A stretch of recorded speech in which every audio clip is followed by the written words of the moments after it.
The New York Metros are playing some really bad baseball. But I will say this. The streak of losing series came to a close. We lost 7 series in a row before the Washington Nationals series that took place Mother's Day weekend. And we split. And that, to me, is a win. They're about to lose to the Tampa Bay Rays. It's 8-3 in the bottom of the 9th. But we'll go way back to the Red Series. 7-6 loss. David Peterson still smells. 3 1/3, 7 hits, 4 earned, 2 walks, 4 Ks. Not exactly what you want out of Peterson. Kind of a downer, a real bummer. Had a strong spring, and I think was going to be a factor in the bullpen if everything turned out all right, if people didn't get hurt, if there weren't rosin, right? It's like I kind of felt good about that combo of Peterson and McGill, out of the bullpen or spot starters or long relief. And he's now been optioned to AAA Syracuse, which doesn't mean we're not going to see him again. I think that's really funny how someone like Peterson gets optioned. Escobar just went deep, 2-run home run, no big deal. Bottom of the 9th, 8-5. Don't you stop believing. Don't stop believing. Hold on to that feeling. Street lights, people. All right. Maybe they don't come back and win this, but the fact that they're showing some fights, that's what you got to take away from this debacle, from this absolute horrific slump that we're going through. I saw some people on Twitter saying, where's the fight? No one's getting angry. No one's getting pissed and this and that. I need more emotion. I need more passion. And I'm saying to myself, no. I think younger me a couple of years ago, maybe even last year, would have been where's the fight? Where's the passion? Where's the emotion? And I'm going to say this. It's fucking May. So much can happen. There's so many games left. For them to blow a gasket at game 42, what's the point? What is the point of losing your shit and throwing things in the clubhouse and pissing off your teammates? I don't think that you need to get super duper Jeff McNeil level angry at every loss. You're going to have losses, you're going to have wins. You're going to have slumps, you're going to have streaks. The streak is coming, guys.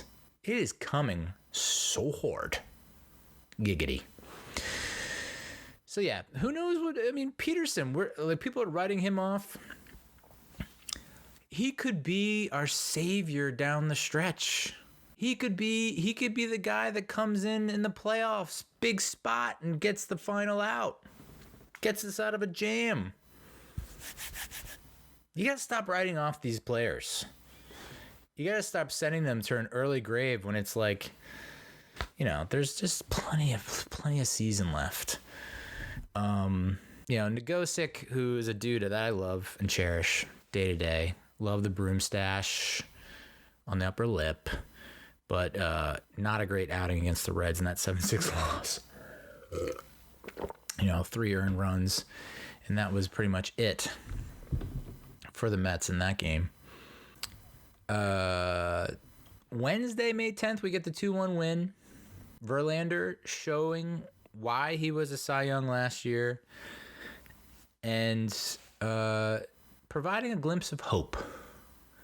He provided a glimpse of hope against the Reds. I think he provided a glimpse of hope against the Nats. He did not look good against the Rays tonight. I think he evaded some big scares early on, and then it just all caught up to him. And he got knocked around a bit. They eat him up a little bit. So yeah, Mets lose 8-5 in Game 1 against the Rays. I wouldn't be shocked if we get swept. Rays are the best team in baseball. I know they split with the Yankees coming into this. They're 5-5 in their last 10 heading into this game in a very competitive AL East where everyone is above 500. But I don't know that you're going to get like elite Verlander all season long. We already saw that you're not going to get elite Scherzer all season long. And I'm not asking for elite all season long. Again, I'm asking for a strong finish to the second half. Something that we have not put together. We have not had a strong second half finish. I'm talking like September baseball. Important September baseball where we finish strong in September, and I don't even know how effing long. Because even in 2015 when we went to the World Series, like the division was basically ours by the time September rolled around. I could be very wrong about that, but I feel like we took it to the Nats, who were the main threat in 2015 in August. And it was like we took care of them, and then that was that. And then September, we pretty much coasted, and we actually like lost a bunch of games heading into the postseason. And it concerned me because it was like everyone talks about momentum and how important that is, and we're just like lost. We ended up with 90 wins ultimately it didn't matter because Daniel Murphy was a superhero that postseason. But it's good to have Verlander back. I know he got knocked around in the Rays game, but it is good to have him back. I'm still not crazy about the move. I know, like I'm like the one guy who's like wasn't crazy about it. I'm also probably one of the few people that wasn't crazy about the Scherzer signing. Dude, we just been burned so many times by players that have been so good for so long, and then we sign them right at the tail end of their career. Willie Mays is a great example, probably the earliest example, but just a bunch of dudes that it's like they're past their prime. And I mean, they did have a graphic on Verlander today that was pretty impressive, where it was like him, like it was like after the age of 40 something about old age, right? And there was like 5 pitchers in that have done what that metric was, that measurement, and like the other 4 were from like 1920. They're like, I've never heard of these dudes in my life. So yeah, it's great to have success late in your career. Not in love with the dude, but it's like you kind of take what you can get at this point. And we didn't get the kind of outing we needed out of him against the Rays, but it's the friggin' Rays, dude. I mean, like the graphics that SNY was putting up during this broadcast were just bananas. Like 1 through 8 of the lineup has an OPS over 800 or something like that. Like they're all like leading the league in pretty much every category that you can ever think of. So not really high expectations against the Rays. It's like just nobody get hurt. Just have fun out there. No one get hurt.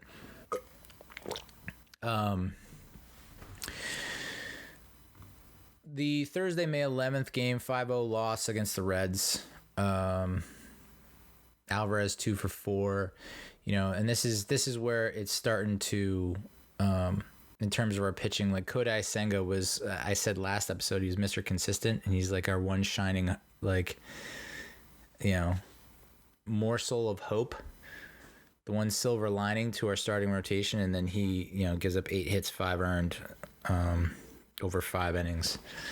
He was the one guy that could like get to the 6th and through the 6th, and he couldn't do that for us. So, a lot of shutout losses this year. We'll get into it when we get to the stats, some of the like key stats that I've picked up over the past week.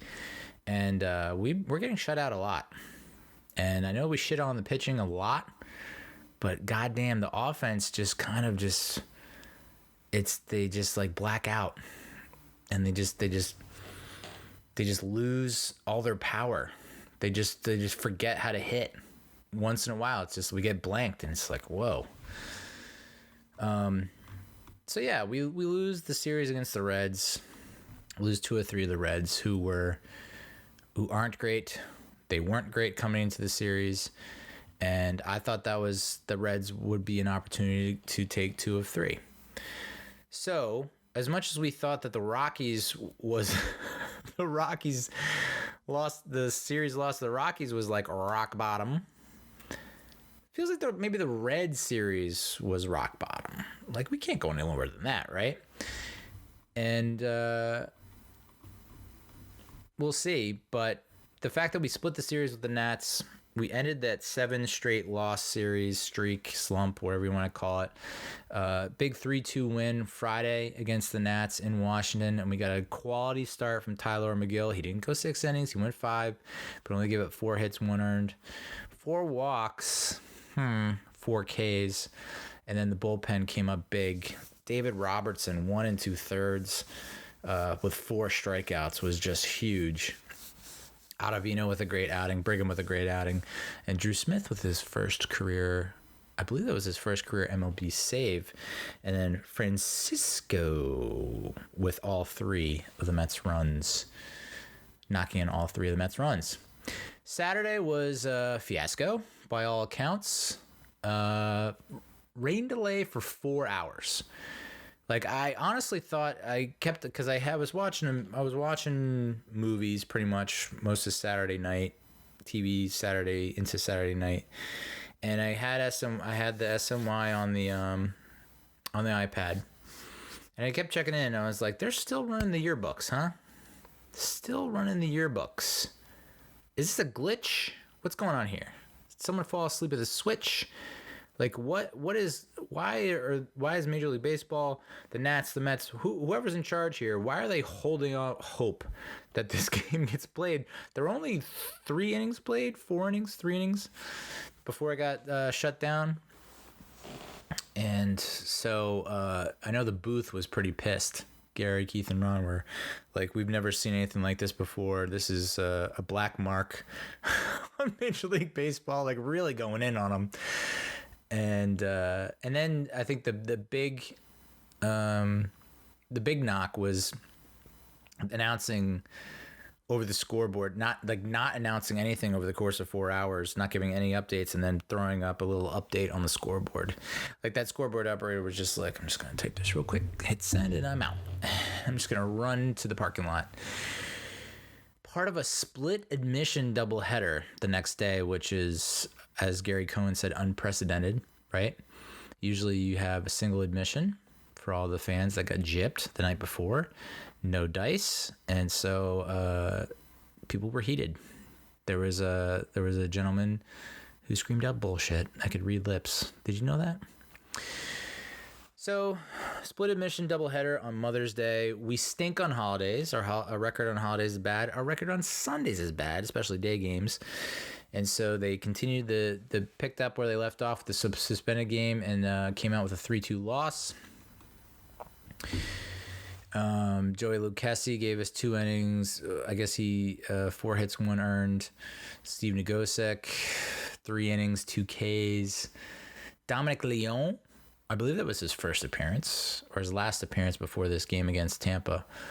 2 innings, 3 hits, 1 earned. And then Dennis Santana, we're talking about Peterson, like people writing him off. Dennis Santana was optioned. And he comes back and he throws a pretty solid inning. 1 hit, 1 strikeout. No runs. The big story there was Miguel Perez, catcher, 4 for 4 with a run. In those hot pink socks and gloves and all that cool equipment. Brandon Nimmo continues to rake. He knocked in one of the 2 runs that we did score. Yeah, that's a bummer. Those are games that I think that we won last year that we're just not winning this year.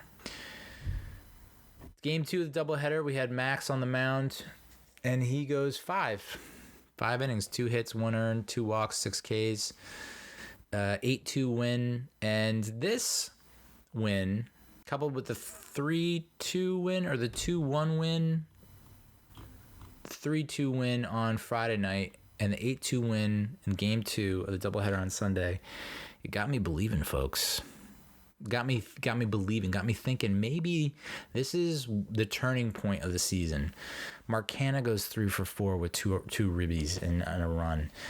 Starling Marte goes 2 for 4 with 2 runs, 2 ribbies. Those are the 2 guys that have been struggling the most over this slump. And for them to have a breakout game, you figure, okay, maybe they're off the schneid now. Maybe we can get back to our winning ways thanks to Canna and Marte getting back into the swing of things. We also had, I think this was the debut of Zach Muckerhern. I think that's his name. Not great. Kind of rocky. 2 innings, 4 hits, 1 earned, 2 strikeouts, but he gets out of the jam, and that's all you can ask for. Brooks Raley had a solid outing, although he did walk 3 in an inning. Yikes. And Jeff Brigham continues to be fairly solid. Again, early in the season, if this is a June outing for Mad Max, does he go 6? I think there's a tendency with Buck, veteran manager, to say, let's not push some of the older pitchers earlier on in the season. We see how things turn out later on this season. There's fatigue becomes an issue. So we do want to ration these guys to a certain extent. And we also saw that with him in his usage of the bullpen over the slump, not using Ottavino and Robertson because there weren't opportunities to win. But at the same time, they get rusty. So it's like you got to, it's all about balance, moderation. You know the shtick by now. Monday, May 15th. This was disappointing. First of all, the fact that it's a 4 o'clock game on a Monday afternoon. What the fuck are we doing? Seriously. You couldn't throw this at 7 o'clock? Why? Why is it at 4 o'clock? Who is going to a 4 o'clock Monday game? Who's watching a 4 o'clock Monday game? Anyway, 10-3 loss. David Peterson yet again. 5 innings, 9 hits, 6 earned, 2 walks, 5 Ks. And then they just threw Tommy Hunter to the Wolves. They're like, dude, we don't have any arms in the bullpen, and you need to go out there and just give it your best. And he gave it his best. 3 innings, 4 earned, 6 hits, 2 Ks. So, offensively, it's like, I don't know, dude. I mean, Jack McNeil 2 for 4. Marte was 2 for 4 with a run. McNeil had a ribby and a run. Lindor's 1 for 4 with a run. 1 for 5 for Nimmo with an RBI. It's just the bats go silent every once in a while. So we talked about the emergence of Canna and Marte. Mark Canna over the last 4 games, not including this Rays game. 6 for 16, 375 average, 3 doubles, 2 runs, 2 RBIs. Marte looked really bad at the plate tonight. He was just waving at shit. And I honestly think it might be time. And I know there's actually some good stats in his favor of late. I don't know if I have it here. No, it looks like I didn't capture it, but it looked like he was about to break out. I think after tonight's performance, the way he waved at the ball, striking out 1 at bat, another at bat, he waves it again, pops out. I think it's maybe just sit him for a series or a game. Maybe sit him more often, because I don't know if it's mentally, physically, he just feels like he's off. Brandon Nimmo is not off. He is on permanently, 24/7. 1.7 WAR, which is tied for 5th in the National League for position players. Lindor is an interesting dude, and his numbers are interesting. 16 singles, 20 extra base hits, 14 doubles, 6 homers, tied for 3rd in the National League in extra base hits this season, but his OPS is below 800. Batting average is around 220 something, 230 maybe. So it's... And I have a question.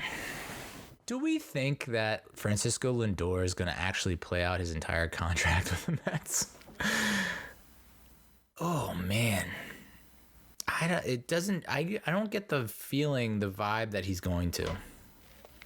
It's a lot of money. I just don't see it.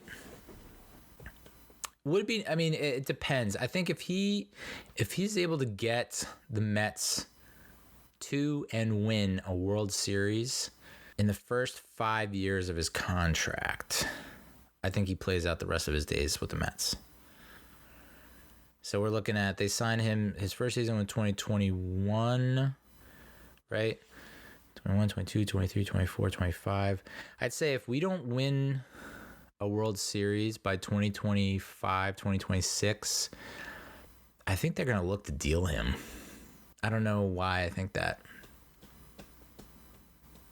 He's just, I know people love him. He's very polarizing. I mean, he's got a lot of fans that love him. He's got a lot of haters. I am not one of the haters. But there are times and moments, like the Javi Baez, like thumbs down thing where it's just like, oh, Francisco, what are you doing, dude? Not great. So, but that's could be, younger guy. I think he's like, 27 now, 28. So I don't know. Tommy Pham, I know that we were so happy and pleased with Pham overperforming over the certain stretch, and then he's been pretty bad since then. 4 for 36, which is a 111 average over his last 16 games, and 1 for 17 over his last 7. So not great from Tommy. Oddly enough, I think the team is like kind of sorely missing LeCastro. We had all the bits and pieces at the beginning of the season, and it felt like, wow, this is a really well-rounded, robust, comprehensive team where it's like we have all the parts we need. There's nothing that we're really missing, and it's then life happens. So with David Peterson getting optioned to Syracuse, they brought out left-hander Josh Walker, and he had a rocky debut tonight against the Rays, where he had a couple guys get on base. I don't think he allowed any runs, and he got out of the jam. So I think for the most part, could be like first game jitters type of thing. But would be great if he could come, especially as a lefty, to come in and to give us that the lefty out of the pen against lefties would be humongous. So, and he has some really great stats down at AAA. He's 28 years old, 0.68 ERA down at AAA with Syracuse, and batters are hitting 130 against him. 34 strikeout percentage. I don't know what the heck that means. Fastball in the low 90s. Curve slider change. He was a former starter. So, welcome to the club. And, a little bit of an uneven debut. Not exactly like blowing my socks off, but at this point, I don't need my socks blown off. I just need, just keep my socks nice, warm, and toasty, okay? So, the Mets record when they score first in 2023, 13-2. When the opponent scores first, 7-20. And that's been kind of a running theme. We dig ourselves into a hole. Our starting pitching digs us into a hole in that first inning or the first 2 or 3 innings, and we're unable to dig out of it. We've been outscored 37-9 in the first inning this season. Ooh. Now, I think back to last season, it seemed like we're always getting a run. At least a run in that first inning. There weren't a ton of games where we weren't scoring in the first inning. And you don't think too much about that until you see stats like that, and you're like, okay, we need to fucking get the engine started a little bit quicker. Get off to a hot start, a fast start, and get us out in the lead. Mets pitching ranks this season: 4.73 ERA, which is 22nd, 1.35 WHIP, tied for 20th, 243 batting average against, which is 14th, and 6 quality starts, which is tied for 29th. We're just not getting quality starts, and as we mentioned in the last episode, it taxes your bullpen, and it puts an inordinate amount of pressure on your offense.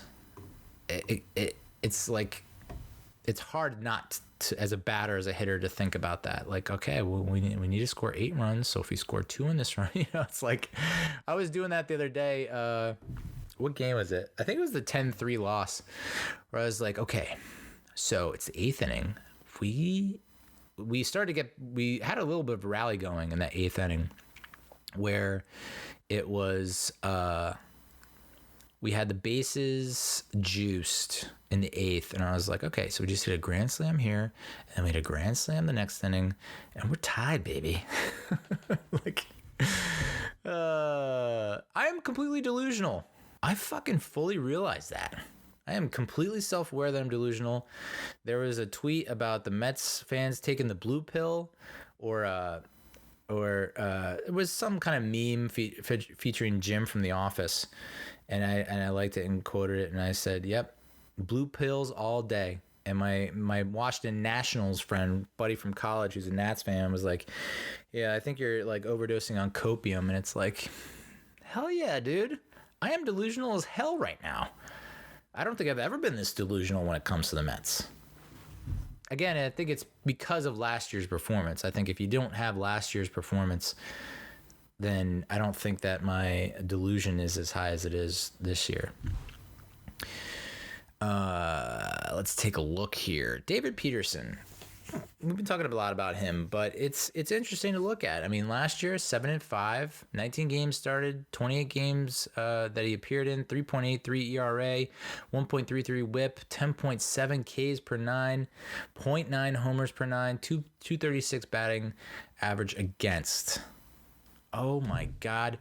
Who would you murder for that stat line this year? What is their name? What do they do? Where do they live? What's their family like? Who would you murder to get that stat line this year? I've got a running list. Yeah, so it's not so great this year. 1-6 in 8 games started, 8 ERA, 1.74 WHIP, and 329 batting average against with almost 2 home runs per 9.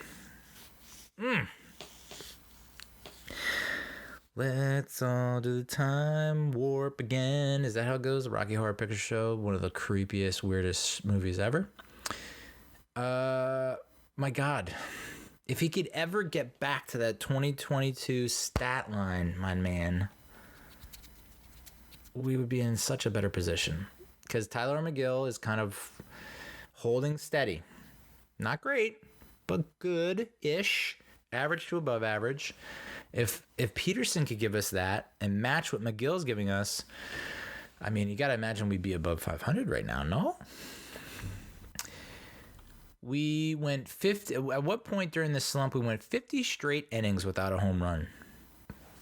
I mean, it's a power outage, pretty much. The Mets have been shut out. We talked about shutouts. Mets have been shut out for, I think the 5-0 loss to the Reds was the 7th time we've been shut out this season. The first time we got shut out last season was June 2nd. We're currently May 16th. So it was unfamiliar to be shut out so many times in this year. And we were only shut out 8 times all of last season, so we're definitely gonna hit that and exceed that. So yeah. But again, it's because of all that success we had last year, and because we retained most of our awesome talent from last year, and we added more talent this year, you would think we'd be better. And I'm telling you, the best is yet to come. I don't see any point in getting so frazzled at this point in the season.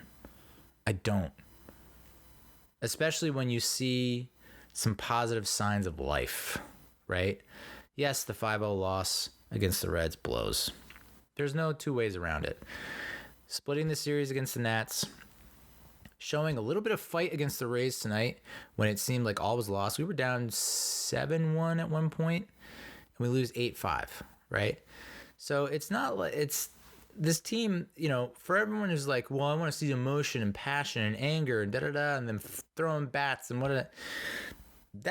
I'd more want to see that, like fighting when the game appears to be lost. Even in that 10-3 loss, like getting guys on base late and, McNeil getting a base hit, Escobar coming up with a pinch hit, cannot get on base. I think stuff like that is just good to see. And there's no one I would rather have at the helm. Can you imagine if we still had what's his face? I've already forgotten his friggin' name.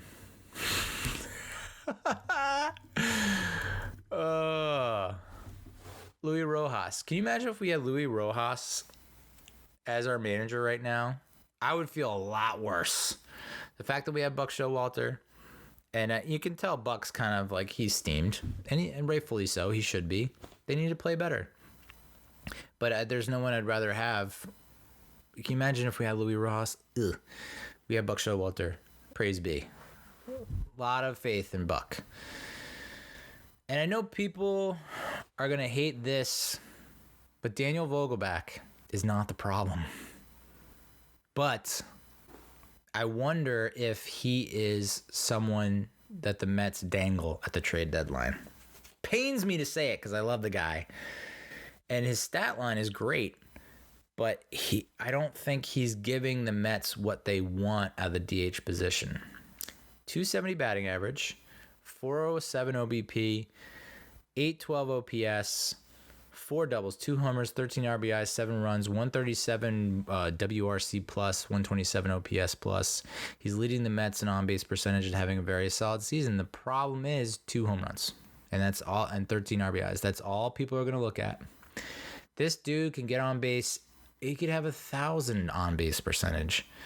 People don't care because that's not what they want from him, even though that's not who he is. Yes, he has power, and yes, he's shown that he can hit a lot of home runs. He's just not doing it. He's just walking and getting on base. And that's where you have to make a tough decision. Do we want a DH that just gets on base, or do we want a DH that's knocking in runs?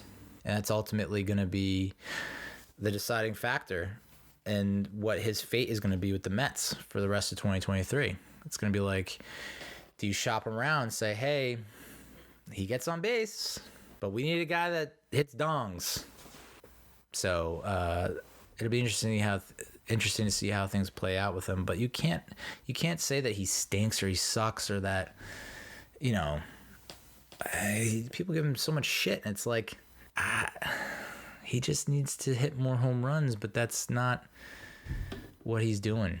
So I don't know. Maybe that, and that's going to be tough for the Mets because it's like at some point you got to start making some tough decisions if this gets really out of hand. I don't think this is out of hand. I know it's historic and it's nuts what's going on, right? I don't think a lot of people expected anything like this, playing such bad baseball against such bad teams. So, but I don't know that the really hard decisions have to come just yet. Francisco Alvarez. Now, I was underwhelmed, as were a lot of Mets fans, when it came to Francisco Alvarez. But in his last 12 games, he's hitting .323 with 3 walks, 1.059 OPS, 2 doubles, 3 homers, 5 ribbies, 5 runs scored. His average went from 667 to 241. His OPS went from 133 to 725. So he's turned around offensively, and I think he's even done a much better job defensively. Still not throwing out a lot of guys, but I mean, like the throw tonight was right on the money. He just missed by a half a millisecond, throwing that guy out. And like I said in a lot of episodes, the cards are stacked against him anyway, and most catchers in the Major League Baseball with the new rules. So showing signs of a guy that is going to be our franchise catcher for years to come. He made a bonehead mistake on the base pass, getting thrown out with the bases loaded on a huge opportunity to get some runs. That's kind of what you have to live with a rookie. Right? With most rookies, they're going to make rookie mistakes. A lot of that stuff just doesn't happen down the minors. So, good to see that he's on the up and up. And I still kind of wonder what his impact is.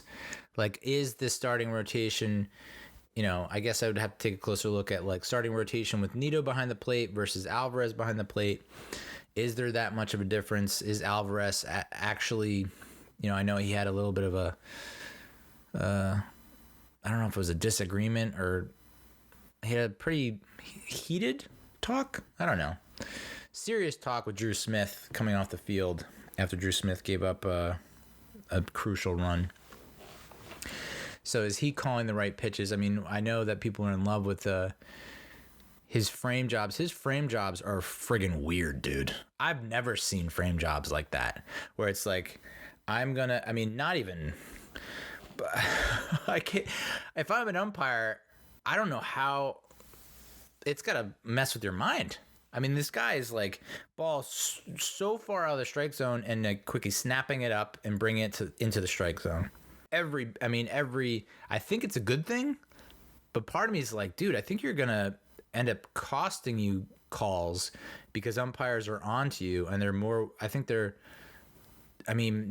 would need to talk to an umpire and be like, what do you think about this?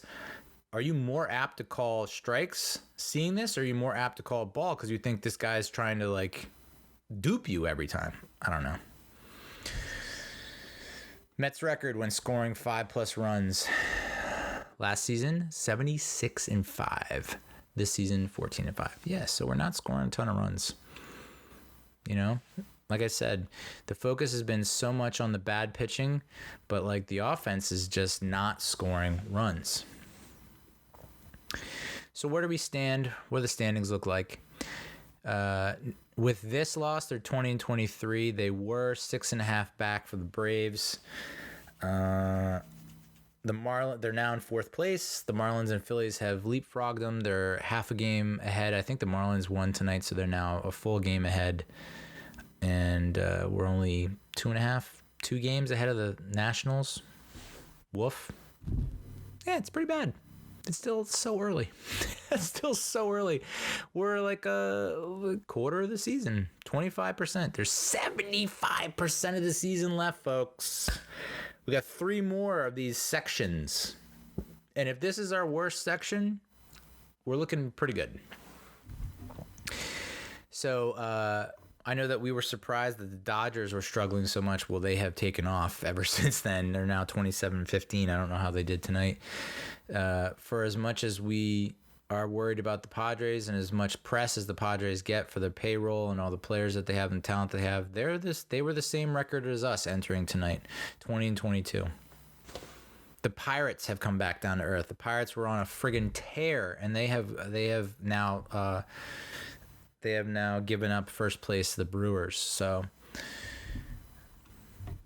strikes and gutters, you know, as Big Lebowski would say. So looking ahead, I know we're talking about game 1 with the Rays. I honestly thought this was our best chance to win. You have Verlander on the mound going against a guy named Beeks, who was 1-2 with a 5.4 ERA coming into this game, and I think he only ended up throwing 2 innings. So it's kind of just that I think is the most disappointing, is that the Rays had to go through a lot of their bullpen, and we just could not really get to where we needed to be. But also Verlander just having a tough outing, 2 home runs, something like that, 8 hits, 6 earned. So it'd be nice to steal one from the Rays, take 1 of 3, and then the series against the Guardians. I know I said this about the series against the Reds and the Nats, but that feels like a series that you gotta win, and it would be nice to get a sweep just to get out of this funk. Guardians are 5-5 in their last 10. I don't know how they did tonight, but they actually have a better record on the road than they do at home, and we get to see our buddies Andre Jimenez and Ahmed Rosario.